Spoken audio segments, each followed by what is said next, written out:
ಸಂಸತ್ ಭವನದಲ್ಲಿ smoke bomb ಸಿಡಿಸಿದ ಪ್ರಕರಣಕ್ಕೆ ಸಂಬಂಧಪಟ್ಟಂತೆ ಫ್ಲೆಕ್ಸ್ ಹಾಕಿ ಸಂಸದ ಪ್ರತಾಪ್ ಸಿಂಹ ವಿರುದ್ಧ ಆಕ್ರೋಶ ವ್ಯಕ್ತವಾಗ್ತಾ ಇದೆ. ಪ್ರತಾಪ್ ಸಿಂಹ ಕೈಯಲ್ಲಿ ಬಾಂಬ್ ಪಾಸ್ ಹಿಡಿದ ಭಾವಚಿತ್ರದ ಫ್ಲೆಕ್ಸ್ ಇದು ನೋಡಿ, ಸಾಕಷ್ಟು ಆಕ್ರೋಶಗಳು ವ್ಯಕ್ತವಾಗ್ತಾ ಇದೆ. ನಿರಂತರವಾಗಿ ಹೋರಾಟ ಮಾಡ್ತಾ ಇದ್ದಾರೆ ಮೈಸೂರಿನಲ್ಲಿ, ಎಲ್ಲ ಕಡೆಗಳಲ್ಲೂ ಇದು, ರಾಜ್ಯದ ಬೇರೆ ಬೇರೆ ಕಡೆಗಳಲ್ಲೂ ಕೂಡ ಇದು ವ್ಯಾಪಿಸಿದೆ.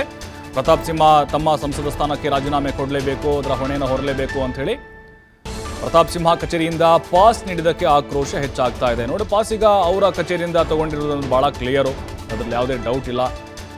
ಅವರ ರಾಜೀನಾಮೆ ಆಗ್ರಹಿಸಿ ಈಗ ಪ್ರತಿಭಟನೆ ನಡೀತಾ ಇದೆ. ಮೈಸೂರಿನಲ್ಲಿ ಹಲವು ಸಂಘಟನೆಗಳು ಪ್ರತಾಪ್ ಸಿಂಹ ವಿರುದ್ಧ ಕಿಡಿಕಾರಿದ್ದಾವೆ.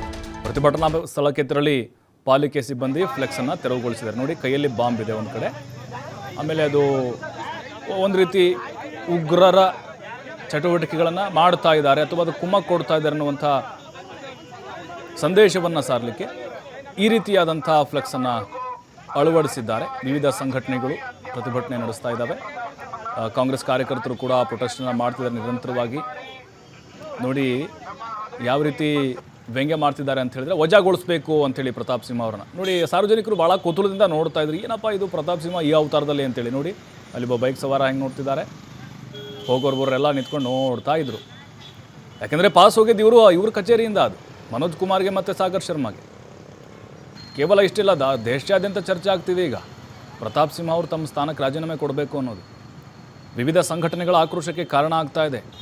ನೋಡಿ, ಕಾಲೇಜಿಗೆ ಹೋಗೋ ಸ್ಟೂಡೆಂಟ್ಸ್ ಕೂಡ ಬಹಳ ಅಚ್ಚರಿಯಿಂದ ನೋಡ್ತಾ ಇದ್ದರು.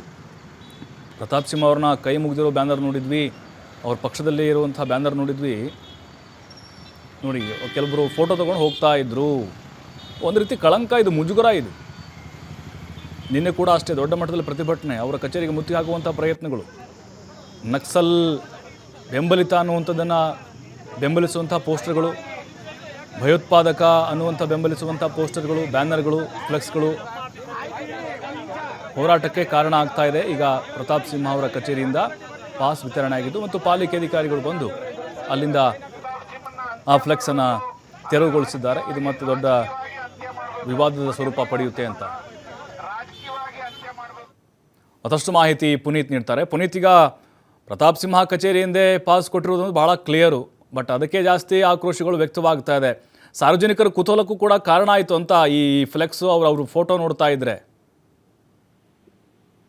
ಹೌದು ಪ್ರಭು, ಇದು ಬಹಳಷ್ಟು ಈಗ ಸಾಕಷ್ಟು ಸದ್ದನ್ನು ಮಾಡ್ತಾ ಇರ್ತಕ್ಕಂಥ ವಿಚಾರ. ಯಾಕೆಂತ ಹೇಳಿದ್ರೆ, ಸಂಸದ ಪ್ರತಾಪ್ ಸಿಂಹ ಅವರ ಕಚೇರಿಯಿಂದಲೇ ಸಂಸತ್ತಿಗೆ ನುಗ್ಗಿದಂತಹ ಮನೋರಂಜನೆ ಏನಿದ್ದಾನೆ ಈತನಿಗೆ ಪಾಸನ್ನು ನೀಡಲಾಗಿರ್ತಕ್ಕಂಥ ವಿಚಾರಕ್ಕೆ ಸಂಬಂಧಪಟ್ಟಂತೆ ಈಗಾಗಲೇ ಕಾಂಗ್ರೆಸ್ನವರು ಏನು ಮೊನ್ನೆಯಷ್ಟೇ ಸಂಸದ ಪ್ರತಾಪ್ ಸಿಂಹ ಅವರ ಕಚೇರಿಗೆ, ಮೈಸೂರಿನ ಜಲದರ್ಶಿನಿ ಗೆಸ್ಟ್ ಹೌಸ್ ಏನಿದೆ ಆ ಆವರಣದ ಒಳಭಾಗದಲ್ಲಿರುವಂತಹ ಸಂಸದ ಪ್ರತಾಪ್ ಸಿಂಹ ಅವರ ಕಚೇರಿಗೆ ಮುತ್ತಿಗೆಯನ್ನ ಹಾಕ್ತಕ್ಕಂಥ ಒಂದು ಕೆಲಸವನ್ನು ಮಾಡಿದ್ರು. ಜೊತೆಗೆ ಪ್ರತಿಭಟನೆ ಮಾಡಿದಂತಹ ಸಂದರ್ಭದಲ್ಲಿ ಹುಣಸೂರು ರಸ್ತೆಯನ್ನ ತಡೆಯುವ ಮುಖಾಂತರ ಅವರು ರಸ್ತೆಯ ಮೇಲೆ ಮಲಗಿ ಅವರು ಪ್ರತಿಭಟನೆಯನ್ನ ಮಾಡಿದಂಥದ್ದು ಕೂಡ ಇತ್ತು. ಇನ್ನು ಈ ಒಂದು ಪ್ರತಿಭಟನೆ ಈಗ ನಿರಂತರವಾಗಿ ಇದೆ ಅಂತ ಕೂಡ ಹೇಳ್ಬೋದು. ಯಾಕಂತ ಹೇಳಿದ್ರೆ, ಇವತ್ತು ಮೈಸೂರಿನ ಮಹಾರಾಜ ಕಾಲೇಜು ಮೈದಾನ ಏನಿದೆ, ಆ ಮೈದಾನದ ಮುಖ್ಯ ರಸ್ತೆಯಲ್ಲಿ ಪ್ರತಾಪ್ ಸಿಂಹ ಅವರ ಒಂದು ಫ್ಲೆಕ್ಸ್ ಅನ್ನ ಹಾಕುವ ಮುಖಾಂತರ ಅಲ್ಲಿ ಪ್ರತಿಭಟನೆಯನ್ನ ಮಾಡಲಾಗ್ತಾ ಇರ್ತಕ್ಕಂಥದ್ದು. ಪ್ರತಾಪ್ ಸಿಂಹ ಕೈಯಲ್ಲಿ ಬಾಂಬು ಮತ್ತೆ ಪಾಸ್ ಹಿಡಿದಿರುವಂತಹ ಭಾವಚಿತ್ರವನ್ನ ಫ್ಲೆಕ್ಸ್ ನಲ್ಲಿ ಇರ್ತಕ್ಕಂಥದ್ದು, ಇದನ್ನ ಅಲ್ಲಿ ಅಳವಡಿಸುವ ಮುಖಾಂತರ ಒಂದು ಪ್ರತಿಭಟನೆಯನ್ನ ಮಾಡಲಾಗ್ತಾ ಇರ್ತಕ್ಕಂಥದ್ದು. ಸಂಸತ್ನಲ್ಲಿ ಯುವಕರಿಂದ ಏನು ಕೋಲಾಹಲ ಆಗಿದೆ. ಈ ಯುವಕರಿಗೆ ಸಂಸದ ಪ್ರತಾಪ್ ಸಿಂಹ ಅವರ ಪಾಸನ್ನು ನೀಡಿದ್ದಾರೆ, ಹೀಗಾಗಿ ಇವರನ್ನ ತನಿಖೆ ಒಳಪಡಿಸಬೇಕು, ಇವ್ರನ್ನ ಕೂಡಲೇ ಅವರ ಸ್ಥಾನಕ್ಕೆ ರಾಜೀನಾಮೆಯನ್ನು ಕೊಡ್ತಕ್ಕಂಥ ಕೆಲಸ ಕೂಡ ಆಗ್ಬೇಕು ಅಂತ ಹೇಳಿ ಈ ಸಂದರ್ಭದಲ್ಲಿ ಒತ್ತಾಯವನ್ನು ಮಾಡಲಾಗ್ತಾ ಇರ್ತಕ್ಕಂಥದ್ದು. ಮುಖ್ಯವಾಗಿ ಹಿಂದುಳಿದ ಜಾಗೃತಿ ವೇದಿಕೆ ಸದಸ್ಯರು ಈ ಒಂದು ಪ್ರತಿಭಟನೆಯನ್ನು ಮಾಡ್ತಾ ಇದ್ರು. ಈ ಸಂದರ್ಭದಲ್ಲಿ ನಗರ ಪಾಲಿಕೆಯ ಸಿಬ್ಬಂದಿ ಇರ್ಬೋದು, ಜೊತೆಗೆ ಪೊಲೀಸರು ಕೂಡ ಒಂದು ಫ್ಲೆಕ್ಸ್ ಅನ್ನ ತೆರವುಗೊಳಿಸುವಂತ ಒಂದು ಕೆಲಸಕ್ಕೆ ಮುಂದಾದ್ರು. ಈ ವೇಳೆ ಏನು ಹಿಂದುಳಿದ ಜಾಗೃತ ವೇದಿಕೆಯ ಸದಸ್ಯರು ಜೊತೆಗೆ ಪೊಲೀಸರ ನಡುವೆ ಮಾತಿನ ಚಕಮಕಿ ಕೂಡ ಆಗಿರ್ತಕ್ಕಂಥದ್ದು. ಮುಖ್ಯವಾಗಿ ಸಂಸದ ಪ್ರತಾಪ್ ಸಿಂಹ ಅವರು ರಾಜೀನಾಮೆಯನ್ನು ಕೊಡಲೇಬೇಕು ಅಂತ ಹೇಳಿ ಈ ಒಂದು ಚಳುವಳಿಯಲ್ಲಿ ಆಗ್ರಹವನ್ನು ಮಾಡಲಾಗ್ತಾ ಇರತಕ್ಕಂಥದ್ದು. ಕೆಲವು ನಿಮಿಷ ಪ್ರತಿಭಟನೆಗೆ ಅವಕಾಶವನ್ನು ಕೊಡ್ತಕ್ಕಂಥ ಕೆಲಸ ಮಾಡಲಾಯಿತು. ಈ ಮಧ್ಯೆ ಪ್ರತಾಪ್ ಸಿಂಹ ಅವರ ಬ್ಯಾನರ್ ಅನ್ನು ಕೂಡ ಏನು ಪ್ರತಿಭಟನಾಕಾರರನ್ನ ತಡೆಯುವ ಮುಖಾಂತರ ಒಂದು ಬ್ಯಾನರ್ ಅನ್ನು ತೆರವುಗೊಳಿಸುವಂತ ಒಂದು ಕೆಲಸವನ್ನ ಮಾಡಲಾಗಿರ್ತಕ್ಕಂಥದ್ದು. ಬಹಳ ಪ್ರಮುಖವಾಗಿ ಇಲ್ಲಿ ಸಂಸದ ಪ್ರತಾಪ್ ಸಿಂಹ ಅವರಿಂದಲೇ ಭಾರತಕ್ಕೆ ಕಳಂಕ ಬರತಕ್ಕಂತ ಒಂದು ವಾತಾವರಣ ನಿರ್ಮಾಣವಾಗ್ತಾ ಇದೆ. ಇವರಿಗೆ ನೆಕ್ಸಲ್ ಅವರು ಇರ್ಬೋದು, ಈ ತರ ಆಗಂತಕರು ಏನಿದ್ದಾರೆ ಇಂಥವರ ಸಂಪರ್ಕ ಹೆಚ್ಚಿನದಾಗಿದೆ.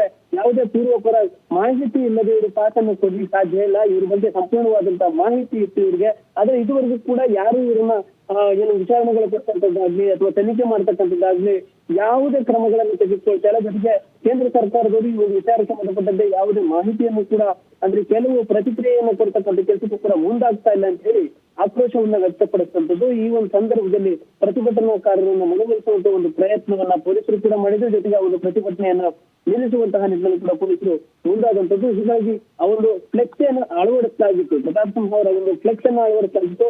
ಈ ಒಂದು ಫ್ಲೆಕ್ಸ್ ನ ಮುಖ್ಯ ರಸ್ತೆಯಲ್ಲಿ ಇದ್ದಂತಹ ಒಂದು ಹಿನ್ನೆಲೆಯಲ್ಲಿ ಮಹಾರಾಜ ಕಾಲೇಜಿನ ಜೊತೆಗೆ ಬೇರೆ ಬೇರೆ ಕಾಲೇಜಿನ ವಿದ್ಯಾರ್ಥಿಗಳೆಲ್ಲ ಏನು ಹೋಗ್ತಾ ಇದ್ರು, ಇವರೆಲ್ಲರೂ ಕೂಡ ಒಂದು ಫ್ಲೆಕ್ಸ್ ಅನ್ನ ನೋಡ್ತಾ ಇರ್ಬೋದು, ಎಲ್ಲವೂ ಕೂಡ ಇತ್ತು. ಹೀಗಾಗಿ ಅನಧಿಕೃತವಾಗಿ ಬಂದಂತಹ ಫ್ಲೆಕ್ಸ್ ಇರ್ಬೋದು, ಜೊತೆಗೆ ಪ್ರತಿಭಟನೆಗೆ ಹೆಚ್ಚಿನದಾಗಿ ನಡೆಯುವಂತಹ ಸಾಧ್ಯತೆ ಇರುತ್ತೆ ಪ್ರತಿಭಟನೆಗಳನ್ನು ಹಿನ್ನೆಲೆಯಲ್ಲಿಗೆ ನಗರ ಪಾಲಿಕೆ ಸದಸ್ಯರು ಜೊತೆಗೆ ನಗರ ಸಿಬ್ಬಂದಿ ಜೊತೆಗೆ ಪೊಲೀಸರ ಒಂದು ಫ್ಲೆಕ್ಸ್ ಅನ್ನ ತೆರವುಗೊಳಿಸಿರ್ತಕ್ಕಂಥದ್ದು. ಮುಖ್ಯವಾಗಿ ಇಲ್ಲಿರ್ತಕ್ಕಂಥದ್ದು ಏನೋ ಮೈಸೂರಿನ ಮನೋರಂಜನ್ ಪ್ರತಾಪ್ ಸಿಂಹ ಅವರ ಸಹಾಯದಿಂದ ಅವರಿಂದ ಪಾಸ್ ಅನ್ನ ಪಡೆದು ಸಂಸತ್ತಿಗೆ ನುಗ್ಗಿದಂತದ್ದು, ಅಲ್ಲಿ ಮಾಡಿದಂತಹ ಕೋಲಾಹಲ ಇರ್ಬೋದು, ಇದೆಲ್ಲಕ್ಕೂ ಮೂಲ ಕಾರಣ ಪ್ರತಾಪ್ ಸಿಂಹ ಅವರೇ ಅಂತ ಹೇಳಿ ಈಗ ಆಕ್ರೋಶ ವ್ಯಕ್ತವಾಗ್ತಾ ಇರತಕ್ಕಂಥದ್ದು. ಥ್ಯಾಂಕ್ ಯು ಪುನೀತ್ ಮಾಹಿತಿಗಾಗಿ.